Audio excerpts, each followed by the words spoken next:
Di video kali ini kita akan membahas tentang cakupan wilayah kerja ekologi, komponen ekosistem, dan juga hubungan antara manusia dengan lingkungannya.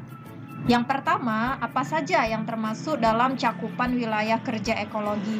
Seperti yang kalian lihat di sini sudah Ibu buat, bahwa cakupan wilayah kerja ekologi itu terdiri dari individu, populasi, komunitas, ekosistem, bioma, dan biosfer. Sekarang kita lihat pengertiannya satu persatu. Yang pertama, itu adalah individu yang merupakan suatu satuan struktur yang membangun dalam suatu kehidupan dalam bentuk makhluk hidup. Jadi, seperti yang kita ketahui, contohnya ikan, itu disebut sebagai individu. Satu manusia itu juga disebut sebagai satu individu. Lalu kumpulan individu-individu yang sama pada suatu tempat dan waktu tertentu itu kita sebut sebagai populasi. Sedangkan kumpulan dari beberapa populasi yang saling berinteraksi satu sama lain pada tempat yang sama, contohnya di sini ada populasi ikan, populasi ubur-ubur, populasi rumput dan kepiting. Ini kita sebut sebagai komunitas.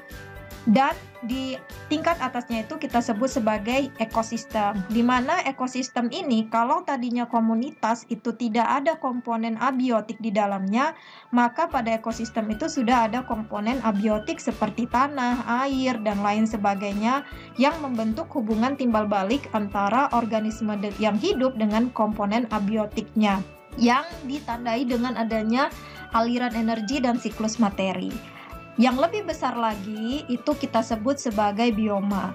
Yang dikatakan sebagai bioma adalah wilayah yang memiliki sifat geografis dan atau iklim yang sama, sepertinya komunitas tumbuhan, hewan, organisme tanah, bakteri, dan virus.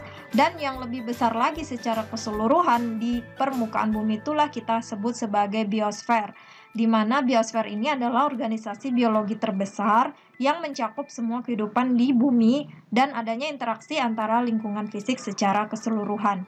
Sekarang kita melihat hubungan timbal balik antara makhluk hidup dengan lingkungan abiotik yang menyebabkan terjadinya siklus materi dan aliran energi, yaitu ekosistem. Komponen ekosistem itu terdiri dari komponen yang tidak hidup ataupun abiotik, sebagai contoh tanah, air, udara, sinar matahari. Dan yang kedua itu adalah produsen, di mana produsen ini adalah makhluk hidup yang bisa menghasilkan makanannya sendiri dan menyediakan makanan bagi organisme lain, yang kita sebut juga sebagai organisme autotrofik. Yang ketiga itu adalah konsumen atau organisme heterotrofik, di mana dia hanya bisa memperoleh makanan dari organisme lain. Dan yang terakhir itu adalah pengurai, perombak atau dekomposer, yang merupakan organisme yang sebenarnya juga heterotrofik, yang menguraikan bahan organik dari organisme yang mati. Sekarang kita perhatikan bagaimana terjadinya siklus mineral dan aliran energi. Jadi di sini produsen yaitu berupa tumbuhan yang mengandung klorofil dengan bantuan sinar matahari itu akan dapat menghasilkan makanannya sendiri dan memproduksi makanan untuk hewan lain. Nanti makanan yang diproduksi oleh tumbuhan ini tadi itu akan dikonsumsi oleh konsumen satu, yaitu hewan yang memakan tumbuhan ataupun herbivora. Disitulah terjadinya perpindahan energi dan juga perpindahan mineral.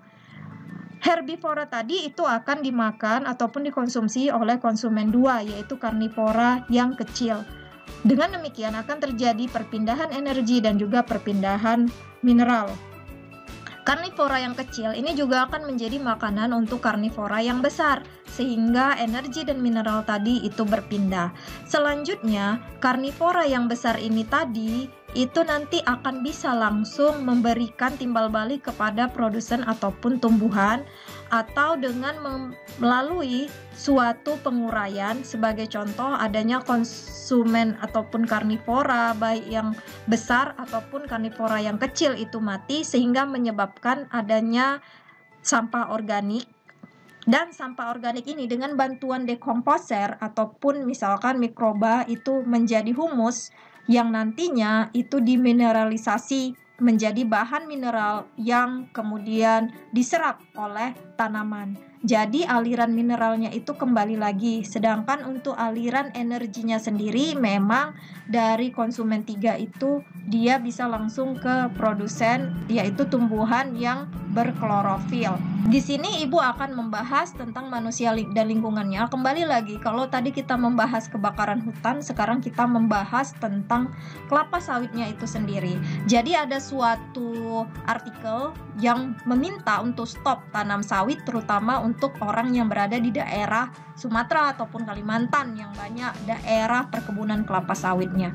Mengapa demikian? Karena secara ilmiah perkebunan kelapa sawit itu ternyata mengganggu persediaan air tanah untuk tanaman lain, baik di luar kebun kelapa sawit itu maupun di tempat kelapa sawit tersebut ditanam. Hal ini disebabkan oleh satu batang pohon kelapa sawit itu bisa menyedot 20-40 liter air per hari satu batang. Bagaimana jika di perkebunan itu ada banyak pohon kelapa sawitnya? Dan penyedotan itu bisa sampai kedalaman 5,2 meter. Sehingga dia tidak hanya merusak daerah di sekitarnya, tetapi juga bisa jauh ke dalam dan menyebabkan masyarakat di sekitar daerah tersebut susah mendapatkan air dari dalam tanah lagi. Kalau kalian perhatikan di sini di gambar ini, perkebunan kelapa sawit itu identik tanahnya itu merah, dan sebenarnya itu tanahnya awalnya tidak merah. Ini tanah merah ini karena kehilangan sari-sari tanah, terutama air. Jadi sebenarnya tanah itu awalnya semua berwarna hitam, tetapi karena sudah diambil sangat banyak oleh si kelapa sawit, makanya dia menjadi warnanya merah dan ini tidak subur lagi untuk beberapa tanaman. Sebagai contoh di sini itu ada seseorang namanya Iswan Kinsang dari Rimba Raya Institute menyatakan dan membandingkan yang diperlukan oleh si kebun kelapa sawit dengan air yang diperlukan oleh masyarakat. Jadi kalau air yang diperlukan kebun kelapa sawit, misalkan saja ada 21 juta pohon kelapa sawit yang di lahan sekitar 210.000 hektar di Kabupaten Nunukan, Kalimantan Utara ini, satu hari itu membutuhkan 630 juta liter air dalam satu hari. Sedangkan di kabupaten itu sendiri, masyarakatnya itu hanya membutuhkan 9 juta liter per hari. Jadi kalian lihat perbandingannya ini sudah berapa puluh kali dia sangat jauh dibutuhkan si kelapa sawit daripada yang dibutuhkan oleh manusia yang tinggal di daerah tersebut. Inilah yang menyebabkan tidak terjadinya kesetimbangan lingkungan tadi dan bisa menyebabkan timbulnya penyakit akibat kekurangan air atau kondisi air yang kurang bersih. Berkenaan dengan si kelapa sawit tadi, jadi ada satu organisasi. Ini organisasinya ada di Medan kebetulan dan orangnya juga alumni dari USU sastra Inggris. Bapak itu namanya Panut Hadisiswoyo, masih muda ya, mungkin sekitar 40-an, dan dia itu pernah sharing tentang bagaimana dia membentuk organisasi ini. Organisasinya itu namanya Orang Utan Information Center. Atau kalian bisa buka kalau kalian memang tertarik orangutancenter.org. Organisasi ini sebenarnya awalnya itu fokus kepada orang hutan yang sudah banyak mengalami kepunahan. Akibat itu tadi, orang hutan itu tinggal di hutan, terutama misalkan di daerah Besitang itu ada hutan yang dekat dengan perkebunan kelapa sawit. Karena si kelapa sawit tadi mengambil 20-40 liter air per hari, akibatnya dia juga tidak cukup air yang ada di sekitar perkebunan dan akhirnya mengambil air di hutan dekat perkebunan tersebut yang menyebabkan banyak pohon yang merupakan sumber makanan dari si orang hutan ini mati. Dan pohon yang mati tersebut menyebabkan orang hutan tersebut itu banyak yang punah. Oleh sebab itu, Pak Panut ini dia ingin merestorasi kembali hutan dan menjaga bagaimana agar orang hutan di Pulau Sumatera ini bisa tidak punah.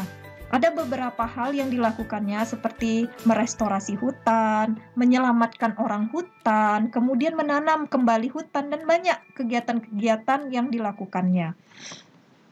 Kalian kalau mau datang itu bisa di Jalan Bunga Sedap Malam di Medan Selayang. Jadi ini memang di Medan karena Dan kalau kalian lihat itu partnernya itu sangat banyak. Sebenarnya kalau kita berbicara tentang kisah si bapak mendirikan organisasi ini tuh sangat bagus sekali ya, dan bisa memotivasi kalian juga. Dia juga mendapatkan beasiswa di luar negeri sampai beberapa kali karena organisasinya ini.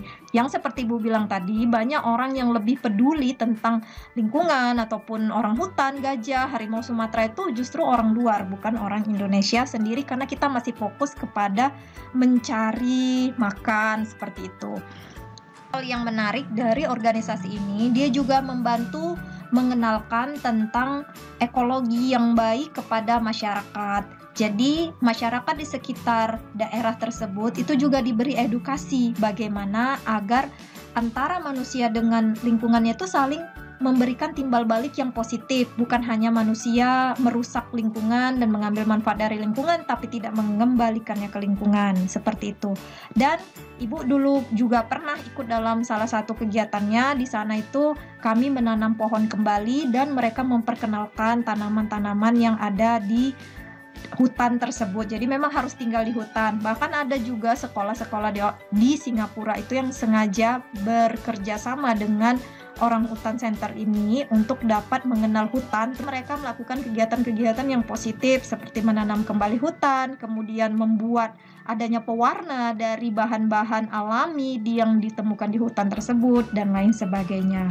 Jadi kalau kalian tertarik, ini merupakan salah satu cara untuk dapat mengenal lingkungan dengan lebih baik. Oke, selanjutnya kita akan lanjutkan di video berikutnya.